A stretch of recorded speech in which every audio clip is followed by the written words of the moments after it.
bonjour à tous, j'espère que vous allez bien. On va pouvoir continuer les Warcry Focus avec aujourd'hui une bande qui sera issue des héros de la destruction, disciples sauvages de Gorka Morka. Et oui, on va parler de gars qui tapent, qui cognent, qui font mal, voilà, qui sont efficaces au combat.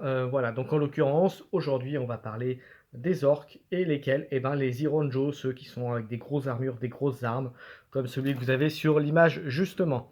Allez, un petit jingle, et puis on va commencer. Alors on va faire comme d'habitude, on va d'abord analyser les aptitudes de leader, ensuite les aptitudes génériques, et enfin on verra les leaders pour vous aider à choisir les leaders, et enfin les unités, et on terminera comme à chaque fois par 3 bandes, une destinée à l'extérieur, donc plutôt terrain classique, là, comme vous avez sur la carte ici.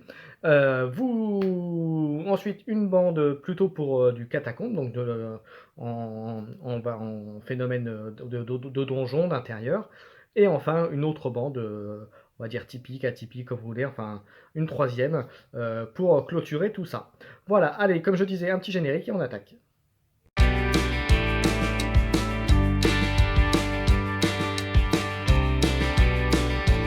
Allez, on attaque donc les Ironjos, et comme je disais, on va commencer par les aptitudes de leader, donc qui sont accessibles. Alors, la première, donc l'aptitude de double cadence du War Chanteur, permet jusqu'à la fin du round de bataille d'ajouter 1 à la caractéristique d'attaque des actions d'attaque qui ont une caractéristique de portée de 3 ou moins, donc autant dire du corps à corps, effectuée par les combattants amis tant qu'ils sont à 6 de ce combattant. Donc c'est plutôt très fort. Ce n'est qu'un double, donc il faudra, à mon avis, avec ce type de leader, il faudra l'utiliser, en abuser, parce que c'est quand même fort. Ajouter une attaque à chaque combattant, surtout si les orques, vous allez voir, sont plutôt des cogneurs, donc ça peut être très très efficace. Donc plutôt une très bonne compétence pour un double, donc très bonne compétence de leader. La deuxième, pied de Gork, choisissez un combattant ennemi visible à 12 pouces de ce combattant et jetez autant de dés que la valeur de cette aptitude. Pour chaque 3-5, allouez 1 point de dégâts. Pour chaque 6, allouez-lui 3 points de dégâts. Donc pareil, pour un triple, ça peut être fort. À 12 pouces, c'est quand même une bonne distance, sachant que les orques, ils n'ont pas quasiment rien en distance, hein, donc c'est même pas leur spécialité du tout. Donc c'est vraiment que des cogneurs, donc ça vous donne une capacité quand même de faire des dommages à distance, ce qui est quand même pas négligeable. Donc là, en l'occurrence, imaginez, vous faites un triple 6, ça vous fait 6 dés, vous pouvez faire jusqu'à 18 points de dégâts au maximum avec cette capacité, donc c'est quand même pas rien. Alors même, bien sûr, c'est optimum, c'est dans la capacité maximum de cette aptitude, mais c'est quand même pas mal. Ça peut être un finisher, ça peut être, surtout comme vous avez vu, les orques, on en reparlera tout à l'heure, mais moi c'est une bande que je considère comme des, entre guillemets, des faux lents. Je dis faux lents parce que vous allez voir, au niveau de caractéristiques de déplacement, ils sont à 3 la plupart, donc c'est vraiment pas énorme, c'est même plutôt très léger. Mais avec leur capacité de leader, et on va la voir juste après, ça peut permettre de compenser le mouvement. Donc c'est quand même très très bien, alors à condition bien sûr de protéger son leader. Mais voilà, donc ça peut permettre de faire des combos intéressantes. Donc pour finir, le pied de Gork, c'est une bonne capacité aussi, mais c'est un triple. Deuxième capacité de triple, donc la capacité générique de leader. Donc la WAG, la fameuse, que l'on connaît tous lorsqu'on connaît un peu l'univers des orques. Ajouter la valeur de cette aptitude à la caractéristique de mouvement des combattants amis qui sont à 6 pouces de ce combattant au moment où il utilise cette aptitude, jusqu'à la fin du round de bataille. Alors attention, donc c'est le moment où il utilise, les 6 qui sont autour de lui ont le bonus. A l'inverse du War Chanter où l'attaque supplémentaire, il faut rester à 6 pouces du War Chanter pour bénéficier de l'aptitude, donc de la première. Donc faites attention, la nuance est quand même importante. Donc la WAG, capacité générique de leader classique, est quand même très très forte. Puisque comme je disais, rajouter du mouvement quand vous en avez que 3, vous rajoutez un triple 6, ben là c'est 6, vous passez de 3 à 9 en termes de champ d'action, de mouvement. Voilà, un double mouvement à 18, vous faites quasiment tout le plateau. Donc c'est quand même très très fort et ça permet de très vite aller sur l'endroit qu'il faut. Donc par exemple pour des prises d'objectifs, c'est quand même pas négligeable. Ensuite, on va passer à la capacité suivante, le triple chope et cogne. Choisissez un combattant ennemi visible à 1 pouce de ce combattant et jetez un dé sur un 3+. Jusqu'à la fin du round de bataille, le combattant choisi ne peut pas faire d'action de mouvement ou de désengagement. De plus, sur un 6, ce combattant peut effectuer une action d'attaque bonus contre le combattant choisi. Alors ça peut être très fort et moins fort. Alors pour le coup, je la trouve un peu moins intéressante. Alors oui, ça peut bloquer une grosse figurine adverse, mais en général, vous allez voir les orques pareil, un peu comme les Stormcast de la fois précédente, où ce sera plutôt une bande plutôt assez peu nombreuse, donc qui sera pas populeuse, hein, là comme on dit. Bloquer une figurine adverse quand généralement on n'est pas en trop de figurines, ça veut dire que vous bloquez aussi votre figurine indirectement puisque vous l'avez bloqué, alors même si vous pouvez faire un désengagement derrière. Mais il n'empêche que voilà, je trouve pour un triple, là pour le coup je suis pas sûr à 100%, je la trouve trop situationnelle pour être vraiment intéressant pour une composition Iron Jaws. Ensuite, on passe à la dernière, le quadruple, grande wag. Ajouter la valeur de cette aptitude à la caractéristique de mouvement aux combattants qui sont à 9 de ce combattant au moment où on utilise cette compétence. Alors là, passer d'un triple de la wag, c'était un triple, là ça passe à un quadruple. Ça augmente la portée des effets de mouvement. Maintenant, gagner 3 pouces. Là, pour le coup, c'est un quad qui ne sert pas à grand chose. Enfin, ça sert encore une fois, mais c'est trop institutionnel et peu vraiment intéressant par rapport à la première WAG, que là, franchement, c'est vraiment pas intéressant du tout, à mon sens. Ensuite, eh ben, écoutez, on a fait les aptitudes de leader, on va passer aux aptitudes génériques de la bande. On va commencer par la première qui est accessible à tous, donc la charge. Un combattant peut utiliser un double, donc peut utiliser cette compétence seulement s'il y a un combattant ennemi visible à 6 de ce combattant. Ce combattant effectue une action de mouvement bonus et doit finir plus près du combattant ennemi visible, plus proche qu'au début de l'action de mouvement. Alors attention, c'est très très fort cette compétence-là, parce que effectivement ça va lui rajouter visible à 6 pouces. Donc le but c'est effectivement qu'au début, au début et à la fin de l'action, le combattant se soit rapproché, mais ça peut aussi se permettre de se rapprocher d'un autre allié, d'un autre, par exemple du War Chanteur tout à l'heure si on a besoin de le faire utiliser la compétence, ou du leader si on veut utiliser le WAG par exemple. Voilà, ça peut permettre de se rapprocher d'unité ennemie tout en le modifiant. Donc ça peut être un arc de cercle léger, mais en légèrement s'avançant vers la figurine adverse pour être à portée du War Chanteur. Et à ce moment-là, vous faites une action décalée, vous faites une action d'attente, et du coup, vous pouvez l'utiliser plus facilement derrière. Donc vous voyez, il y a quand même des choses à faire avec cette charge, donc c'est pas négligeable, surtout, encore une fois, pour une bande qui n'a pas, entre guillemets, à la base, une mobilité très forte. Ensuite, capacité suivante, on attaque avec le double, le coup de bouclier. Après la prochaine action de mouvement de ce combattant à cette activation, choisissez un combattant ennemi visible à 1 pouce et jetez un dé. Sur 4-5, allouez-lui 1 point de dégâts au combattant choisi. Sur 4, allouez-lui autant de points de dégâts que la valeur de cette aptitude. Donc ça peut être pas mal. Disons que c'est un double et que ça fait des dommages supplémentaires quand on finit un mouvement et qu'on s'approche de la figurine.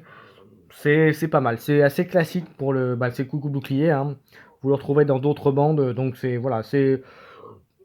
classique, on va dire, comme capacité. J'en pense pas du bien ou du mal. On va dire qu'en fonction de la situation, ça peut rendre quelques services.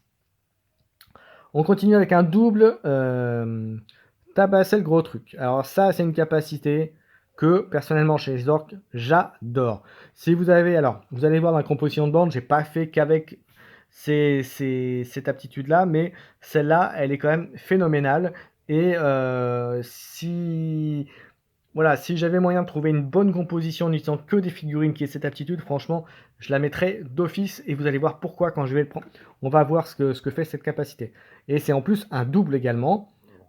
Jusqu'à la fin de l'activation de ce combattant, ajoutez 2 aux caractéristiques d'attaque et de force des actions d'attaque de ce combattant qui ont une caractéristique de portée de 3 ou moins et qui ciblent un combattant ennemi ayant une caractéristique de blessure de 15 ou plus.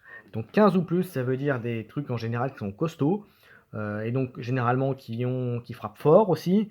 Ça peut être les leaders, ça peut être des unités spécifiques de la bande adverse.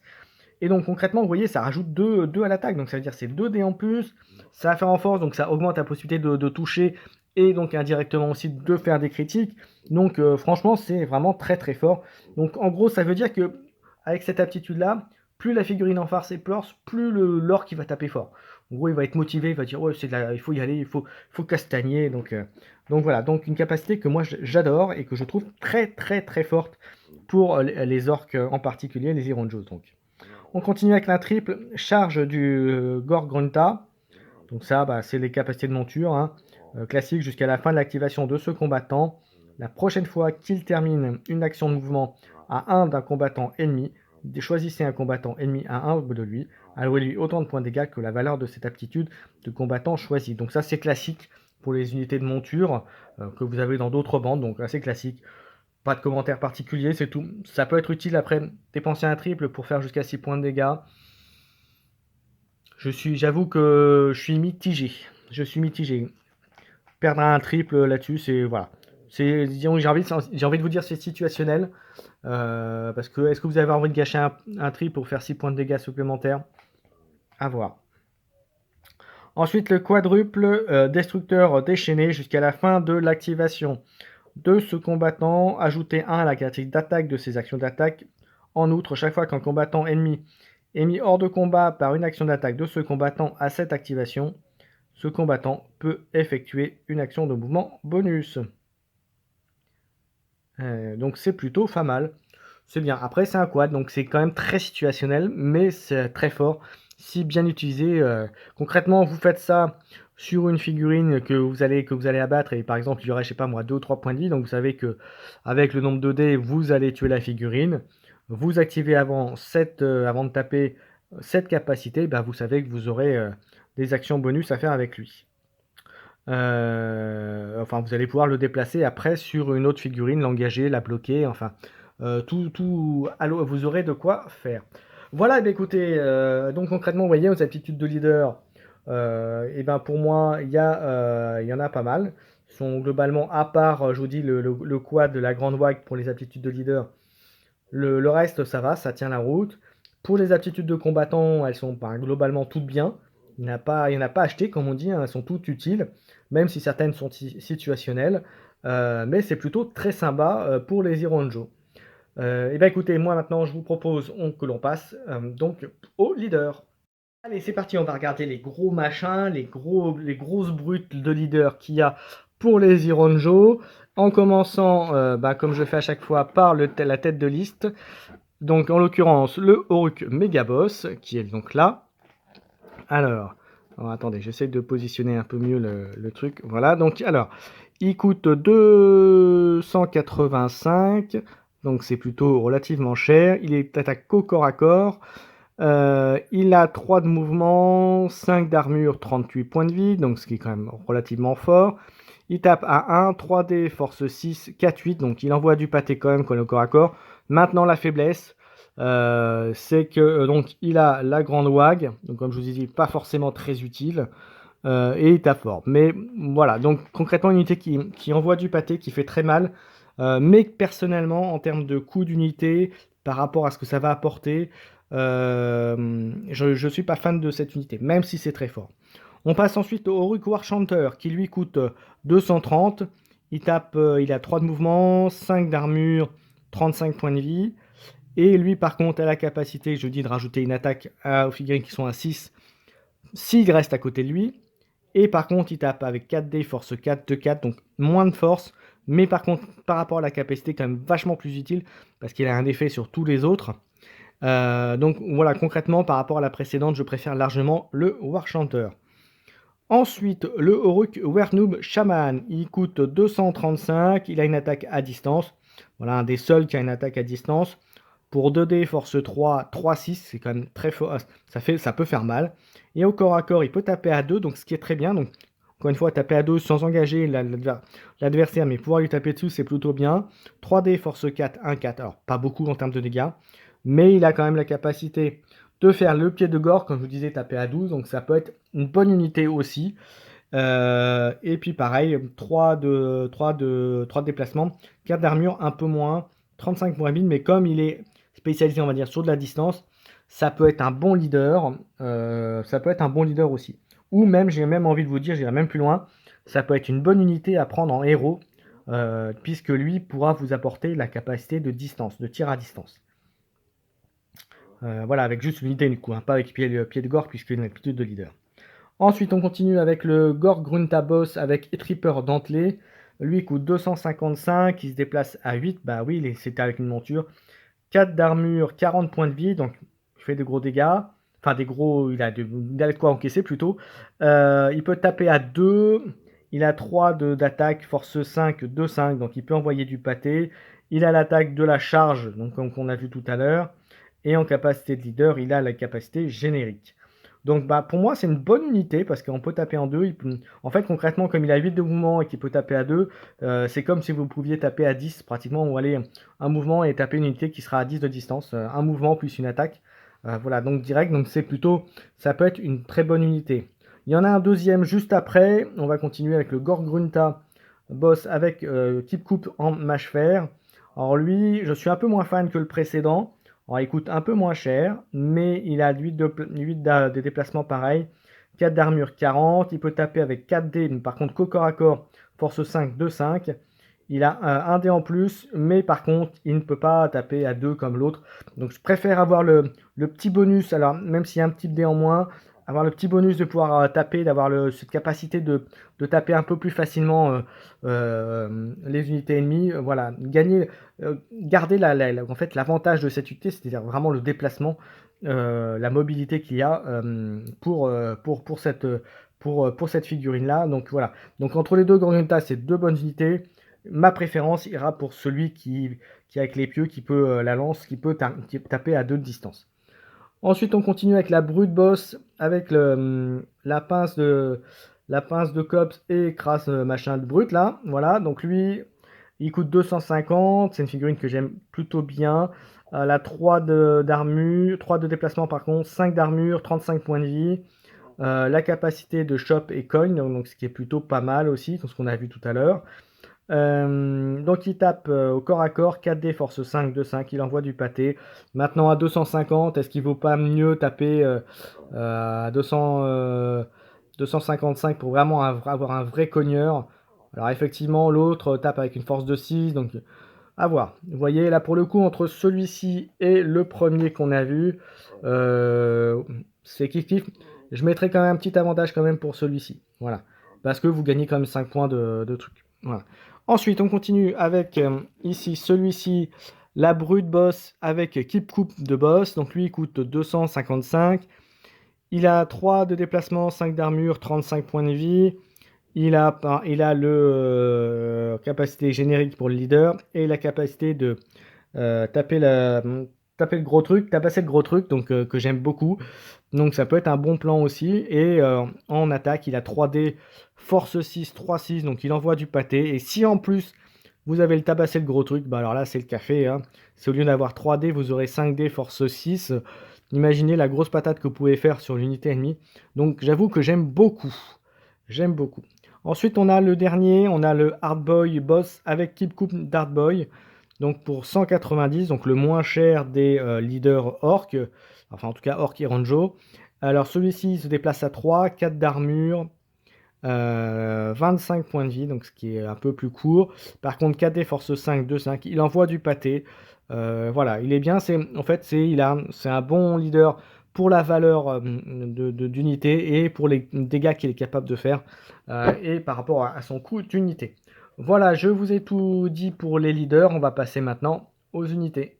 Alors, en sachant juste pour le leader, je termine juste quelque chose. Donc voilà. Donc si on avait pour la mobilité, je partirais plutôt sur le Gorgrunta avec Hipcook dentelé. Unité plutôt piéton, War Chanteur. Si vous voulez gagner vraiment, passer vraiment sur une optique d'être le maximum d'unités, je partirais sur le Hardboy Boss avec Kipcook d'Hardboy. Voilà, j'en ai terminé. Allez, cette fois-ci, on passe vraiment aux unités. Alors voyons ce qu'ils ont à nous fournir, ces petits orques et ranjo. Alors le premier, c'est un Oruk Gorgrunta avec Tripper dentelé pour 210 points, donc il a la capacité de charge, c'est une monture. Il se déplace à 8 pour 4 d'armure et 30 points de vie. Il tape à 2, donc ce que j'aime beaucoup, comme même chose que pour le leader qu'on a vu précédemment. Il tape avec par contre que 2 dés, mais par contre forte 5, 2, 5. Alors j'avoue que là, pour le coup, je suis pas super fan. Alors il a la mobilité, mais en termes de patates, 2D force 5, voilà, il va pas faire énormément de gros dommages. Donc par rapport à ça, par rapport aux orques, je suis pas... Voilà, c'est une unité que j'aime bien, hein, par rapport même à l'Auric avec Gorgrunta. L'autre, encore, même chose que pour la vie, pour la figurine précédente, même s'il y a un dé en plus. Voilà, parce que vous voyez, c'est que du 1, il tape à 1, l'autre peut taper à 2. Pour une question de mobilité, 3D force 4, 2, 4. Il y a un dé en plus, il tape qu'à 1, il déplace à 8. Il coûte 205, 5 points de moins. Là, à l'inverse, après réflexion, je pense qu'il est quand même mieux que l'unité que l'on a vu. À l'inverse du leader, où je préfère avoir tapé à 2 et cogné, parce qu'il tape quand même déjà bien fort. Là, pour le coup, je pense que c'est plus intéressant d'avoir 3D pour avoir la saturation. Mais ça reste une unité quand même très chère. Ensuite, on continue avec l'Auric brut avec paire de qui coupe de brut pour 180. 3 de déplacement, 5 d'armure, 25 points de vie, c'est quand même très bien. Il tape au corps à corps avec 4D, force 4, 2, 4. Il a tapé le gros truc. Donc ça, comme vous savez, j'aime beaucoup. Donc passer de 4D à lancer à 6, c'est quand même très fort. Donc ça peut faire de bons dommages. Donc une bonne unité aussi. Ensuite, on passe au Ruc Brut avec Etripper dentelé pour 180. Là, pour le coup, je l'aime un peu moins que la figurine précédente. Il a aussi le taper le gros truc. 3D, force 5, 2, 4. Là, pour le coup, je préfère largement, même si vous allez me dire il a force 5, mais avoir un dé en plus pour optimiser les dommages. Ensuite, on continue avec le Auric Brut avec Tube Triple. Donc lui, pour 200 points, il a 3 d'armure, armure 5, 25 points de vie, 3D, force 5, 3, 6, donc ça c'est plutôt bien. Donc j'aime beaucoup aussi parce que là, de gros dommages, 3, 6, imaginez, vous faites 3, voilà, il y a le taper le gros truc, donc vous pouvez même taper à 5D. Et donc en gros, si vous avez fait le maximum, vous voyez, 5 x 6, 30, donc vous pouvez faire jusqu'à 30 dégâts à une figurine sur une seule attaque, donc ce qui est quand même énorme. Donc moi j'aime beaucoup, même si ça coûte un tout petit peu plus cher que les figurines que l'on a vues avant. Ensuite on attaque les Hardboy, avec donc le Auric Hardboy avec Keep Coupe d'Hardboy, il coûte 110, donc vous voyez tout de suite le coût est beaucoup moindre que les autres. Et vous allez voir qu'en termes de figurines, c'est quand même moins fort. Mais par contre, ça permet d'avoir, vous allez voir avec les 3 dernières, une bande un peu plus populeuse. 3 déplacements, 4 d'armure, 15 points de vie. Donc plus léger quand même que les 25 qu'on avait vu avant. 4D, force 4, 1, 4. Donc vous voyez tout de suite, c'est pas du tout la même valeur de dommage. Mais c'est aussi pas le même coût d'unité. Ensuite, on a le Auric Hardboy avec Keep Coupe d'Hardboy et bouclier de facture Auric, donc pour 125. Il a 3D, 5 d'armure, donc ce qui est plutôt bien, 15. 3D force 4, 1, 4. Et là, vous voyez, voilà, il a 5 d'armure. Est-ce que ça vaut le coup? C'est bien d'avoir de la protection. Il a le coup de bouclier qui peut être bien. Donc ça lui permet de gagner une unité pour 15 points de plus. D'avoir une unité qui a quand même une petite compétence en plus des capacités classiques. Donc c'est plutôt voilà, c'est une unité classique. Après, le tout, c'est d'arriver de faire un mix avec ces unités-là, avec le leader et tout. Mais ça, on verra ça bientôt avec les bandes que j'ai à vous proposer. Ensuite, on a le Auric Hardboy avec gros Keep Coupe d'Hardboy pour 110 points. Il se déplace à 3, 4 d'armure, 15 points de vie là encore. Alors, vous voyez aussi que le précédent, il n'avait que 3 d'armure. 5 d'armure, pardon, 5 d'armure et 4 d'armure. C'est moi qui vous dis des bêtises. En plus, je vous en ai parlé juste avant. Donc, vraiment. Alors, donc le dernier, il est à 1, 3 d'armure, 3 d'attaque, 4D, 2, 4. Donc, unité classique pour les Hardboy. Donc, vous voyez, il y a de quoi faire. Il y a les grosses unités, on va dire, avec. Il y a les deux unités, en fait, finalement, monture. 3 unités gros ton, on va dire ça comme ça, qui tapent. Et 3 unités plus moyens, plus faciles et qui coûtent moins cher donc pour compléter. Donc voilà, donc maintenant il ne reste plus qu'à former les bandes. Et bien c'est ce que je vous propose de voir tout de suite. Allez, on les regarde. Allez, c'est parti pour les 3 bandes, comme vous avez l'habitude sur les Warcry Focus. Donc aujourd'hui, on va commencer comme d'habitude par une bande extérieure, ensuite une bande plutôt catacombe, et enfin une bande autre que vous verrez tout à l'heure. Alors la première bande extérieure, et bien écoutez, j'ai axé très sur la capacité de mouvement, de déplacement qu'on avait vu avec les Gorgrunta. Donc la première bande aura comme leader le leader Gorgrunta. avec Keep Coupe préféré, donc pour 250 points. Ensuite, il y aura 3 Gore-Grunta, voilà, avec des Keep Coupe. Et enfin, pour compléter, un Orruk Hardboy, voilà, qui pour compléter, effectivement, ça me permettait de passer à 995 points pour cette bande, et donc 5 figurines.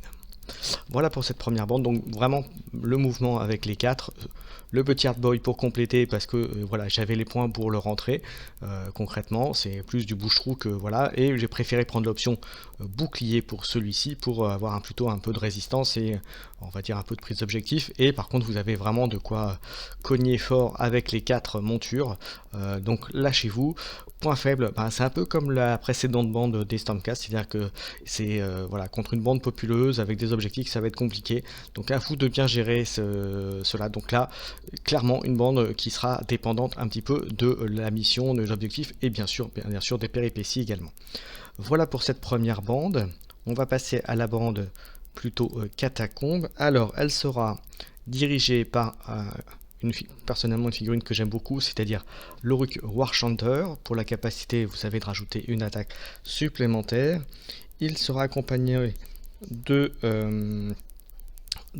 Orruk Brut, hop, avec des Keep Coupe triple, voilà, pardon, et aussi donc un Warchanter, 2 brutes comme ça avec les grosses armes, et 2 brutes avec paire de Keep Coupe. Alors j'ai pas trouvé de bonne illustration, mais bon, c'est bien pour montrer que c'est bien 2 armes dans les mains et pas une grosse arme comme l'autre, donc 2 également. Donc ça fera également un total de 5 figurines. Encore une fois, c'est pour un environnement plus catacombe, donc plus intérieur. Donc voilà, donc avoir une bonne résistance au combat et pouvoir faire de bons coups et optimiser la possibilité de bouger le nombre d'attaques. Donc vous voyez, avec 5 figurines. Après, et c'est sûr que les figurines, il faudra essayer de se mettre ensemble. Et tout ça donc pour cette bande, 990 points exactement. Encore une fois, même défaut que la bande précédente, mais en même temps les orques c'est ça, c'est un peu du cogneur, donc voilà, très dépendant des objectifs et des prix et les déplacements initiaux. Voilà pour cette deuxième bande. On va passer à la troisième, et la troisième, on va mettre en leader un Hardboy boss, Hardboy Orc boss, voilà. Alors j'ai pas trouvé de vraie illustration, je vous avouerai, donc j'ai pris celle-là avec le drapeau pour refléter le côté boss, mais bon, voilà, je pense que voilà, vous aurez compris, c'est surtout l'idée que je veux vous donner. Il sera accompagné de 5 Orruk Hardboys, donc là, à la limite, j'ai pas trop regardé les points, je vous avouerai, pour cette bande-là. Vous allez voir, vous avez un peu de marge. Donc je suis parti sur c'était des Hardboys avec des Keep Coupe ou des armes comme ça, où effectivement ça va très bien. Donc j'en mets 5. Donc voilà, et il sera complété de 2 Hardboys avec bouclier, voilà, donc il fera en tout une bande à 8 figurines, donc là vous voyez un peu plus populeuse. Alors attention, les points de vie sont beaucoup moins forts que les bandes précédentes, ça frappe globalement aussi un petit peu moins que les précédentes bandes aussi, mais en même temps, là pour le coup vous avez le nombre, et là vous êtes normalement à 990 points d'armée, donc vous êtes encore dans les clous. Voilà pour les 3 bandes, donc vraiment une bande plutôt typé mouvement avec les Gore-Grunta, une deuxième bande intérieure avec le Warchanter et quelques figurines autour de lui, donc 4 autres. Donc là, mais là, il faut vraiment gérer le mouvement, la WAG et le boost du Warchanter pour vraiment optimiser la puissance d'attaque et les attaques de vos orques par rapport aux conditions de victoire. Et enfin en dernière bande, une bande Hard Boys plus populeuse. Donc là, voilà, donc à voir. Voilà, personnellement, j'ai un petit faible pour la deuxième. Voilà, comme je vous l'ai dit, hein, j'aime bien le Warchanter. Mais voilà, après à voir en fonction des conditions de jeu. Voilà, voilà. Mais en tout cas, les Orruk, les Iron de jeu, vous avez largement de quoi faire. Voilà, bah encore une fois, j'espère que ce Warcry Focus spécifique Iron de jeu vous a plu.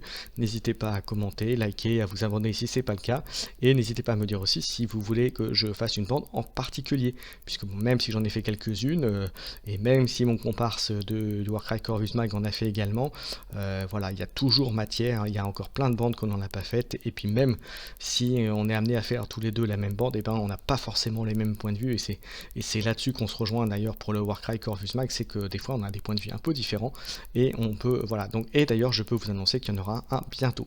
Voilà, et bien sur ce, je vous souhaite une bonne journée, amusez-vous, en ces temps un peu difficiles, n'hésitez pas à vous retrouver quand vous pouvez, bien sûr en respectant les gestes barrières comme on dit, et puis on espère pouvoir tous se taper dessus avec les dés autour d'une table lorsqu'on pourra.